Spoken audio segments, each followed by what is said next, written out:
दिल्ली में हुई एआईएमपीएलबी की बैठक में बड़ा फैसला। गुजारा भत्ते पर सुप्रीम कोर्ट के फैसले को चैलेंज करेगा एआईएमपीएलबी। एआईएमपीएलबी ने कहा, शरीयत में जीवन भर गुजारा भत्ते देने का हुक्म नहीं, इद्दत पूरी होने तक ही गुजारा भत्ता देने का हुक्म। लखनऊ में बीजेपी कार्य समिति की बैठक। CM Yogi, deputy CM Keshav Prasad Maurya, Brajesh Pathak भी मौजूद। बैठक में UP BJP chief Bhupendra Chaudhary, Vinod Tawde, Smriti Irani भी शामिल हुई। लोकसभा चुनाव के बाद पहली बैठक। राष्ट्रगीत वंदे मातरम से बैठक की शुरुआत हुई। बैठक में लोकसभा चुनाव परिणामों पर मंथन, हारी हुई सीटों पर भी चर्चा। बीजेपी कार्य समिति की बैठक में बोले UP BJP chief Bhupendra Chaudhary, कार्यकर्ता का सम्मान हमारी प्राथमिकता। आगामी 10 विधानसभा सीटों पर होने वाले उपचुनाव में बीजेपी ही जीतेगी। भूपेंद्र चौधरी बोले, अगली लड़ाई स्वार्थी परिवारवादियों और मोदी के परिवार के बीच है। 2047 तक भारत को विकसित राष्ट्र बनाने के पीएम के संकल्प को पूरा करने के लिए कार्यकर्ता प्रतिबद्ध है। यूपी बीजेपी चीफ ने अखिलेश यादव को किया सावधान, बोले कांग्रेस भस्मासुर, आपके मुस्लिम वोट बैंक पर उनकी नजर, जल्द आपको ठिकाने लगाएगी Congress.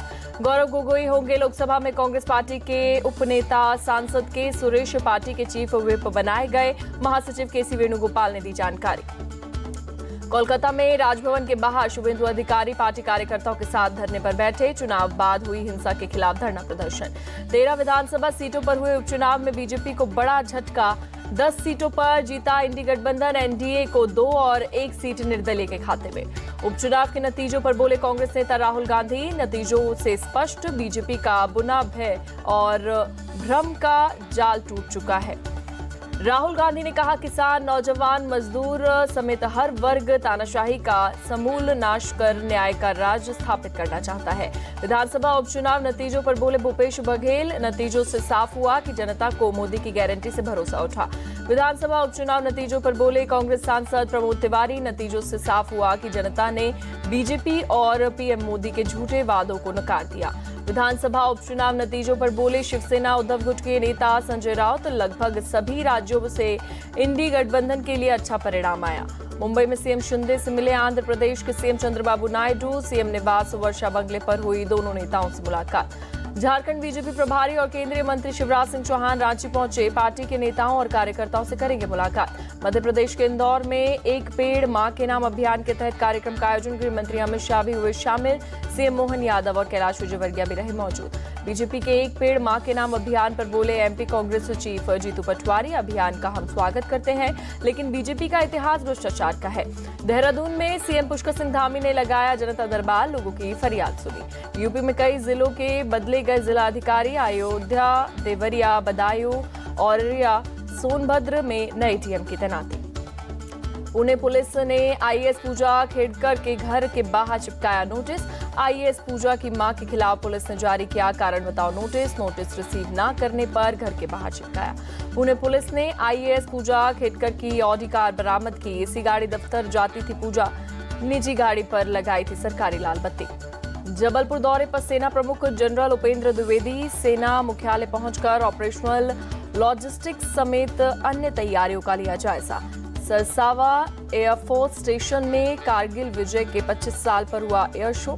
Rafale Jaguar fighter plane ने दिखाया शानदार करतब। एयर वॉरियर ड्रिल और स्काई डाइविंग टीम ने भी किया प्रदर्शन।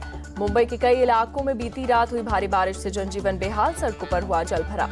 बारिश के बाद अंधेरी, सबवे में भी भरा पानी, लोगों को आने जाने में हो रही काफी परेशानी। कई इलाकों में पानी में डूबी नजर आई सड़कें, सड़क यातायात हुआ प्रभावित। मुंबई में बारिश के बाद वेस्टर्न एक्सप्रेस हाईवे पर लगा ट्रैफिक जाम, रेंगती नजर आई गाड़ियां। महाराष्ट्र के पुणे में भारी बारिश से कई जगहों पर पानी भरा, जनजीवन हुआ अस्त व्यस्त। महाराष्ट्र के भिवंडी में मूसलाधार बारिश से बाढ़ जैसे हालात, घुटनों घुटनों तक पानी भरा, लोगों की परेशानियां बढ़ी। गुजरात के वलसाड में भारी बारिश, कई रिहायशी इलाकों को और घरों में पानी घुसा। वलसाड में भारी बारिश ने बढ़ाई लोगों की टेंशन। मधुबन बांध का जलस्तर खतरे के निशान के पार।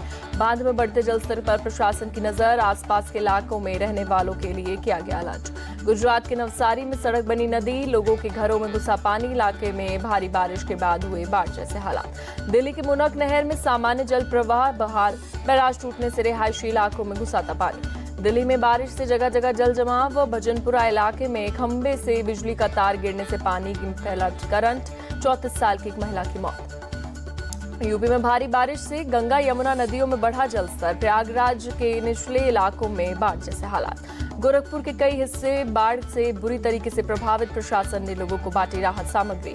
गोरखपुर में खतरे के निशान के ऊपर आई राप्ती नदी, शहर को कई हिस्सों में बाढ़ जैसे हालात। यूपी के बलरामपुर में बारिश के बाद बाढ़ जैसे हालात, पानी में डूबे स्कूल और घर। यूपी के सिद्धार्थनगर में बारिश के बाद लगातार बाढ़ जैसे हालात बरकरार, गांव के लोग बढ़ते जलस्तर से परेशान।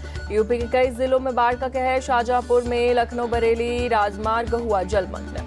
बिहार के मुजफ्फरपुर में भारी बारिश से बाढ़ जैसे हालात, स्कूल सड़क से लेकर घरों में घुसा कई फीट पानी, बाढ़ में ही रोजमर्रा के काम करने को मजबूर लोग। असम में भारी बारिश से ब्रह्मपुत्र नदी का जलस्तर बढ़ा, जलस्तर बढ़ने से मोरी गांव में बने बाढ़ जैसे हालात।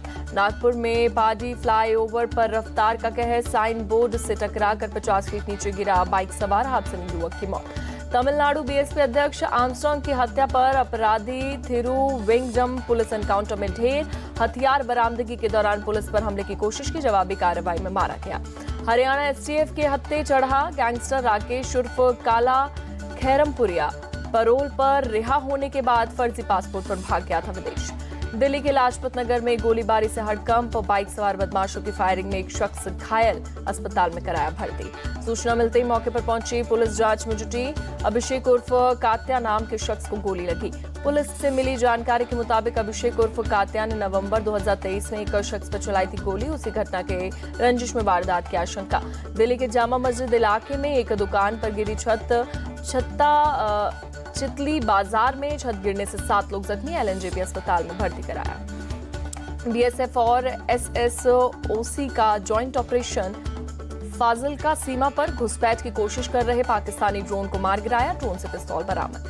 गुजरात के अंकलेश्वर के वायरल वीडियो की पड़ताल में खुलासा, मामले का बेरोजगारी से कुछ लेना देना नहीं था, एक कंपनी के वॉक इन इंटरव्यू में उमड़ी थी भीड़। वीडियो में दिखाया गया था कि 10 पद के लिए 1800 से ज्यादा उम्मीदवार एक होटल में पहुंचे, जहां अफरा तफरी मच गई। दावा किया गया था कि गुजरात में युवाओं का भविष्य अंधकार में है। तिरुवनंतपुरम में एक नहर में तलाशी अभियान जारी, कल नहर में एक निगम कर्मचारी हुआ था लापता। दिल्ली में Bharat in Paris Olympic run का आयोजन, बड़ी संख्या में युवाओं ने लिया हिस्सा। केंद्रीय मंत्री गिरिराज सिंह, सांसद मनोज तिवारी ने दिखाई हरी झंडी। केंद्रीय मंत्री गिरिराज सिंह ने कहा, देश में खेलों को बढ़ावा दे रही सरकार, करीब 4000 करोड़ रुपए आवंटित किए गए। अंबाला में राहगिरी कार्यक्रम का आयोजन, सीएम नायब सिंह सैनी साइकिल से कार्यक्रम में पहुंचे। ग्वालियर में निकाली गई भगवान जगन्नाथ की रथ यात्रा, भारी तादाद में लोग हुए शामिल। रथ यात्रा में झूमते गाते नजर आए लोग, जमकर हुई आतिशबाजी। जगन्नाथ मंदिर का रत्न भंडार 46 साल बाद खोला गया। इस दौरान भंडार गृह में सरकार के प्रतिनिधि, एएसआई के अधिकारी समेत अन्य लोग रहे मौजूद। इंदौर के पितरेश्वर हनुमान मंदिर पहुंचे केंद्रीय गृह मंत्री अमित शाह, मंदिर में दर्शन कर लिया आशीर्वाद। त्रिपुरा के अगरतला में खर्ची पूजा समारोह का आयोजन, सीएम माणिक साहा भी समारोह में शामिल हुए। तमिलनाडु के थूथुकुडी में चंदना मरियम्मन आनी महा महोत्सव के मौके पर रेस का आयोजन, 40 जोड़ी बैलगाड़ियों और 9 घोड़ा गाड़ियों ने रेस में लिया हिस्सा। दिल्ली में बन रहे केदारनाथ मंदिर के प्रतीकात्मक का विरोध, केदारनाथ के पुजारी व्यापारियों ने विरोध किया। सीएम धामी ने दिल्ली में केदारनाथ धाम का किया था शिलान्यास। श्रीनगर के पंथा चौक बेस कैंप से यात्रियों का एक और जत्था रवाना, बाबा बर्फानी के जयकारे लगाते पवित्र गुफा के निकले श्रद्धालु। अमेरिका के पेंसिल्वेनिया में पूर्व राष्ट्रपति डोनाल्ड ट्रंप पर रैली के दौरान फायरिंग, ट्रंप पूरी तरह सुरक्षित। एक गोली ट्रंप के कान को छूती हुई निकली, ट्रंप के कान और चेहरे के पास खून बहता दिखा। हमले के बाद सुरक्षाकर्मियों ने ट्रंप को सुरक्षित बाहर निकाला, ट्रंप के सुरक्षाकर्मियों ने हमलावर को ढेर किया। हमलावर ने एक के बाद एक कई गोलियां दागी, हमलावर समेत 2 लोगों की हुई मौत। फायरिंग के बाद रैली में मची भगदड़। ट्रंप पर हुई फायरिंग की अमेरिकी राष्ट्रपति जो बाइडेन ने निंदा की, बोले शुक्र है कि ट्रंप सुरक्षित हैं और उनकी हालत ठीक है। बाइडेन ने कहा, अमेरिका में इस तरह की हिंसा की जगह नहीं, हम इसे अनदेखा नहीं कर सकते। पूर्व राष्ट्रपति बराक ओबामा ने भी ट्रंप पर हमले की निंदा की, बोले लोकतंत्र में राजनीतिक हिंसा की बिल्कुल जगह नहीं, राहत है कि ट्रंप को गंभीर चोट नहीं आई। अमेरिकी उपराष्ट्रपति कमला हैरिस ने हमले की निंदा की, बोले अमेरिकी में हिंसा की कोई जगह नहीं है, हमले की कड़ी निंदा करती हूँ। फायरिंग के बाद ट्रंप ने सोशल मीडिया पर पोस्ट कर अमेरिकी सीक्रेट सर्विस पर तेजी से एक्शन लेने का जताया आभार, बोले तुरंत एक्शन लेने के लिए सभी लॉ एनफोर्समेंट अधिकारियों को धन्यवाद। फायरिंग पर बोले ट्रंप, मैंने महसूस किया कि गोली मेरी त्वचा के पार निकली, खून बहा, तब एहसास हुआ कि क्या हो रहा है, भगवान अमेरिका की रक्षा करे। ब्रिटिश पीएम कियर स्टारमर बोले, ट्रंप पर हुई फायरिंग से स्तब्ध हूं, समाज में किसी भी रूप में राजनीतिक हिंसा की जगह नहीं, ट्रंप के जल्द स्वस्थ होने की कामना। पीएम मोदी ने भी ट्रंप पर हुए हमले की निंदा की। ट्वीट कर लिखा, मेरे मित्र ट्रंप पर हुए हमले से चिंतित हैं, राजनीति और लोकतंत्र में हिंसा का कोई स्थान नहीं। राहुल गांधी ने भी डोनाल्ड ट्रंप पर हुए हमले की निंदा की, बोले हमले से बहुत चिंतित हूं, जल्द स्वस्थ होने की कामना। कांग्रेस अध्यक्ष खड़गे ने भी हमले की निंदा की। भारत ने टी20 में रचा इतिहास, पहली बार बिना विकेट खोए 150 से अधिक का टारगेट को किया हासिल।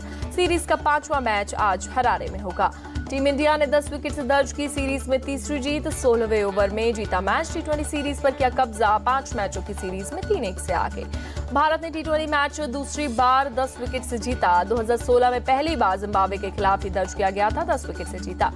जिम्बाब्वे ने पहले खेलते हुए 153 रनों का दिया था लक्ष्य। टीम इंडिया ने यशस्वी जायसवाल और शुभमन गिल के अर्धशतकों की बदौलत 10 विकेट से जीता मैच। भारत की तरफ से यशस्वी जायसवाल ने 53 गेंदों में नाबाद 93 रनों की पारी खेली। कप्तान शुभमन गिल ने 39 गेंद में 58 रन बनाए। जिम्बाब्वे की तरफ से सिकंदर रजा ने ताबड़तोड़ 46 रनों की पारी खेली। मरुमानी ने 32 और मधवेरे ने 25 रन बनाए। भारत की तरफ से खलील अहमद ने 2 खिलाड़ियों को भेजा पवेलियन। डेब्यू किए तुषार देशपांडे सहित 4 खिलाड़ियों को 1-1 विकेट मिला। जिम्बाब्वे के खिलाफ चौथे टी20 मुकाबले में तुषार देशपांडे का डेब्यू। प्लेइंग 11 में आवेश खान की जगह शामिल हुए, 1 विकेट मिला। विश्व चैंपियनशिप ऑफ लेजेंड्स का चैंपियन बना भारत। फाइनल में पाकिस्तान को दी पटखनी। पाकिस्तान ने 146 रनों का दिया था लक्ष्य। भारत चैंपियंस ने 159 रन बनाकर जीत लिया मैच। भारत की तरफ से अंबाती रायडू ने 50 रनों की पारी खेली।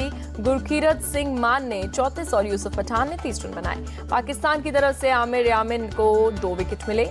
वहाब रियाज सहित 3 खिलाड़ियों को 1-1 विकेट मिला। पाकिस्तान की तरफ से शोएब मलिक ने 41 रनों की पारी खेली। कामरान अकमल 24 और मसूद को 21 रन मिले। भारत की तरफ से अनुरीत सिंह ने 3 विकेट झटके। इरफान पठान और विनय कुमार को 1-1 विकेट मिला। इंग्लैंड की टीम में तेज गेंदबाज मार्क वुड को मिली जगह। जेम्स एंडरसन के संन्यास के बाद टीम में शामिल, खेल सकते हैं दूसरा मैच। रिकी पॉन्टिंग 7 साल बाद दिल्ली कैपिटल्स का साथ छोड़ा। दिल्ली कैपिटल्स के कोच थे पॉन्टिंग। कैंसर से जूझ रहे पूर्व क्रिकेटर अंशुमन गायकवाड़ की आर्थिक मदद करेगा बीसीसीआई। सचिव जय शाह ने 1 करोड़ की मदद का ऐलान किया। शाह ने गायकवाड़ के परिवार से बात कर हालचाल जाना। चैंपियंस ट्रॉफी से पहले पाकिस्तान की नई सिलेक्शन कमेटी का ऐलान। मोहम्मद यूसुफ और असद शफीक कमेटी में दोबारा चुने गए। विमेंस कैरेबियन प्रीमियर लीग में झूलन गोस्वामी को मिली बड़ी जिम्मेदारी। पूर्व भारतीय खिलाड़ी को त्रिनबागो नाइट राइडर्स ने टीम का मेंटर बनाया।